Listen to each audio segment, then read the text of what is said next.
Pour cet exercice, je vais vous donner différents éléments. Et par rapport à ces éléments, vous allez devoir, si vous voulez, trouver, analyser les informations par rapport à ces éléments. Alors, quels vont être ces éléments ? Premier élément, l'ingénierie de formation. Donc vous allez devoir trouver, analyser et aussi, chose que je ne vous ai pas dit, synthétiser. L'idée aussi, c'est pas de faire, si vous voulez, une tartine, entre guillemets, où vous allez écrire un certain nombre de choses sur les éléments que vous aurez trouvés. Mais vous allez aussi devoir mettre en place votre capacité d'analyse synthétique, si vous voulez, parce que, bien évidemment, et c'est un défaut, si vous voulez, au départ du formateur, enfin, c'est pas un défaut, c'est une inquiétude de n'importe quel formateur quand il commence sa carrière, c'est qu'il a peur de manquer de matière première. Et donc, du coup, il en met. Et souvent, en fait, il n'a pas le temps de tout faire rentrer. Pour être sincère avec vous, ça fait 7 ans que je suis formateur maintenant, j'attaque ma 8e année. Dans mes formations, j'ai en moyenne divisé le contenu par 2. Oui, j'ai divisé le contenu par 2. Parce que je me suis rendu compte que je voulais en mettre beaucoup, et que c'était pas forcément hyper judicieux.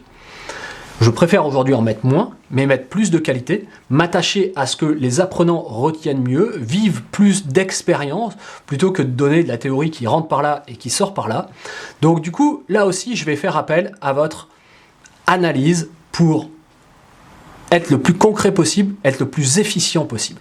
Deuxième élément, les notions de demande, d'analyse, de formation. On vient de le voir, on vient d'en parler, vous avez pas mal de choses maintenant à dire là-dessus, mais ça va être intéressant d'avoir votre point de vue et de voir comment vous pouvez synthétiser tout ça.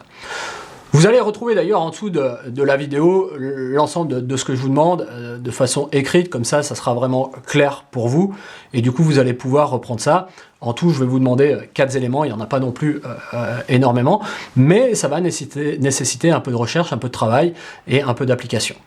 Troisième élément, les outils de questionnement et d'analyse de demande de formation, mais plus spécifiquement, je dirais, voilà, les outils de questionnement. On l'a vu dans un cours précédemment, en fait, et vous allez pouvoir jumeler, entre guillemets, ce que vous avez vu précédemment et cet exercice, et d'aller chercher au moment de la recherche par rapport à cette analyse,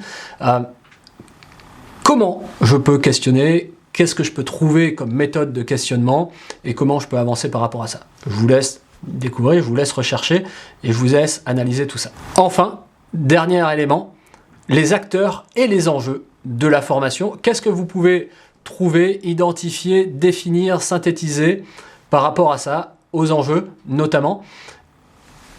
Il y a quand même pas mal de choses à dire là, que ce soit par rapport aux enjeux, par rapport aux partenaires, par rapport au contexte, par rapport à ce qui se passe autour des formations.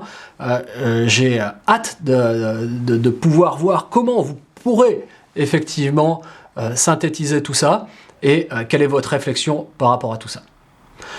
Je vous laisse travailler, la balle est dans votre camp. Prenez le temps, travaillez consciencieusement et puis on regardera ce qui se passe dans la correction. Mais comprenez aussi que pour un certain nombre d'éléments que je viens de vous donner, il n'y aura pas de vrai ou de faux. Alors bien sûr, bien évidemment, il y a certains éléments sur lesquels vous pouvez complètement vous tromper, mais si vous faites un minimum attention, j'ai des doutes sur le fait que vous vous trompiez complètement.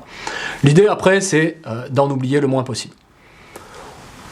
On se retrouve pour la correction quand vous aurez fait votre exercice et on pourra voir et comparer les différences. À tout de suite.